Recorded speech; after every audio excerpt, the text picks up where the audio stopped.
e agora também.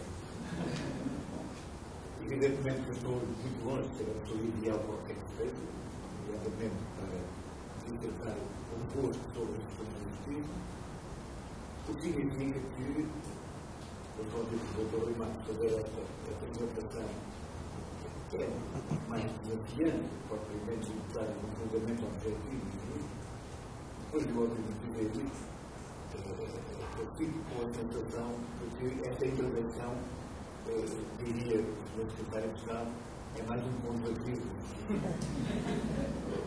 Vou tentar reduzir o mais que puder esta dimensão de crise, mas evidentemente que essas tomadas de expectativas do professor Dr. Rui Marques releva daquilo que é o seu voluntarismo, que é o que considerem a sua autenticidade, o seu sentimento de verdade. Não é aquilo que resulta de uma dimensão reflexiva da vida, mas que é o que resulta da nossa capacidade íntima interior de criar a nossa consciência. E é esta dimensão de verdade que é importante também para a nossa relação e muito para a vossa relação, enquanto pessoas com os vossos alunos, que é uma dimensão que não resulta numa racionalidade escrita, mas que resulta numa complexidade de apreciação do objeto que está à nossa frente. E, portanto, eu sou aquilo que o Dr. Rimato, como a única diferença corretiva de que sou aquilo exclusivamente para ele. Portanto, há aqui uma dimensão de verdade, que tem a própria dimensão do Dr. Rimato. Há a minha dimensão de verdade, que evidentemente se afasta muito daquela, e há aquela que vem a ser a própria dimensão de verdade, que irá, porventura, passar ainda mais ao mundo, e espero que não se afaste tanto, que nos permita concluir que a afirmação do Dr. Rimato cai no domínio das políticas constitucionais. Posto isto, deixem-me dizer, sem ser numa perspectiva contratual, da réplica, que tenho muita honra de estar aqui convosco e em estar de modo agora, de uma forma modesta, neste projeto. Porque mais uma vez ele releva de uma figura central, que é o Dr. Rimato, e desta sua ideia de que as coisas que estão aí e são problemáticas, o que se nos diz é que intervenhamos. E conseguimos comodamente dedicar discursos positivos ou negativos, sem serem tributados de uma consciência crítica profunda, mas que nos entendemos e que nos comprometemos. E isto é que acabamos de fazer um compromisso perante o problema, desafiando um conjunto de máscaras de cidadãos que, por vosso intermédio, como mediadores privilegiados, vão vir a ser aqueles que, provavelmente, estarão em condições de mudar uma cultura para que, a partir dessa cultura, nós possamos ter uma dimensão mais rigorosa, que não significa que seja diferente, mas mais rigorosa das questões que nos interpelam, nomeadamente das questões da vida. E nesse ponto, eu não só queria mais uma vez felicitar o Dr. Rimato, que deve ter um convite, que é para participar nas atividades do fórum, que é hoje para estar aqui convosco, mas digamos que me sinto muito reconfortável por saber que tantas pessoas e tantas escolas aderiram a este projeto, sendo certo que eu próprio, um pouco na ingenuidade das coisas, tenho tentado de alguma forma também entender um pouco dos tratamentos da educação, tentar perceber por que razão, curiosamente, a educação e a justiça estão hoje muito na ordem do dia e tentar, de alguma forma, surpreender traços comuns à educação e à justiça, sobre os quais ainda não conseguimos falar, mas seria interessante, por exemplo, nós questionarmos no sentido de saber por que razão esta sensação de crise não existe nem nas forças de segurança, nem nas forças armadas. E todavia existe radicalmente sem sentido contrário, na educação e na justiça. E talvez nós possamos compreender a diferença que vai entre a afirmação das hierarquias e a afirmação das heterarquias. Isto é, onde nós temos hierarquias tradicionais instaladas, as coisas aparentemente funcionam, onde nós democraticamente fomos substituir progressivamente uma dimensão hierárquica por uma dimensão heterática, isto é, de multiplicidade de compromisso no plano da cidadania, as coisas aparentemente deixaram de funcionar. E, portanto, nós, mais uma vez, estamos aqui numa interpelação originariamente vinda do domínio da cultura. Quem somos nós perante os problemas e, sobretudo, quem somos nós nas instituições e perante as instituições. Nós temos aqui uma notável representação dos Estados Unidos. E, por exemplo, se nós perguntarmos por que razão não se sente esta dimensão de crise nos regimes anglo-saxónicos, Estados Unidos, mas nos regimes anglo-saxónicos.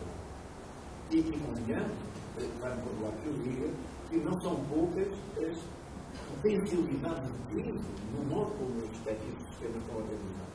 Por exemplo, a relação com o júri nos Estados Unidos, por exemplo, a forma como os procuradores nos Estados Unidos utilizam o seu trajeto como procurador para atingirem depois o lugar que ele faz na esfera política, onde agora, do ponto de vista eleitoral. Tudo isto são questões, todas elas potenciadoras, enormemente utilizam e não adianta que não existe. E não existe porquê?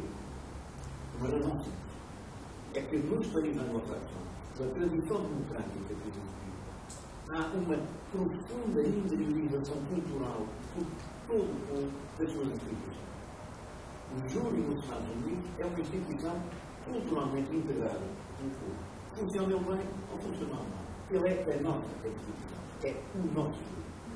E isto acontece com os tribunais em geral e acontece com os sistemas educativos que nós tantas vezes temos no norte da Europa. Acontece exatamente porque são sistemas e instituições que a comunidade culturalmente integra com o seu. Portanto, vive as suas dificuldades e vive os seus sucessos, mas vive como cada pessoa. Nós não. Nós somos todos cidadãos tributários, somos totalitários, que nos colocou sempre, nós de um lado e o poder do outro. E o poder é uma instituição, e as instituições eram o que acontecia para nos dominar, para nos submeter. A partir do momento em que democraticamente passamos a ser os detentores do poder, continuamos fora da instituição. E continuamos a achar que agora nós temos o poder e estamos usando contra a instituição. E, portanto, o dizer mal é alguma coisa que foi incutido psicologicamente no espírito do cidadão comum, independentemente até da sua dimensão intelectual. E, efetivamente, não há nada melhor para o português médico. Nós podemos deixar a casa ao fim do dia, cansado e dizer está tudo mal. Porque isto é uma afirmação que é, sobretudo, saudável do ponto de vista da sua segurança pessoal. Se está tudo mal, se é ele que diz, eu não estou. Ele sofre porque está mal. Mas ele é um crítico relativamente ao que é aquilo. E quando nós está tudo mal, eu limito-me a fazer aquilo que é uma dimensão absolutamente diferente da cidadania, é para um juízo crítico sobre a realidade do sistema. Mas não me empenho na mudança. Nem preciso sequer saber se tenho razão ou não quando digo que está tudo mal. Eu diria que, para mim, fazer alguma graça, que no dia em que tudo estiver bem, aumenta enormemente a consulta psiquiátrica. Porque a crise realmente, a crise geral, tem um efeito sobre a insegurança e a instabilidade de cada um, que será altamente prejudicial no caso de ser retirada de saúde. E aí não sei se não terão temas de provar para permitirem que os cidadãos continuem a ter alguma segurança toda.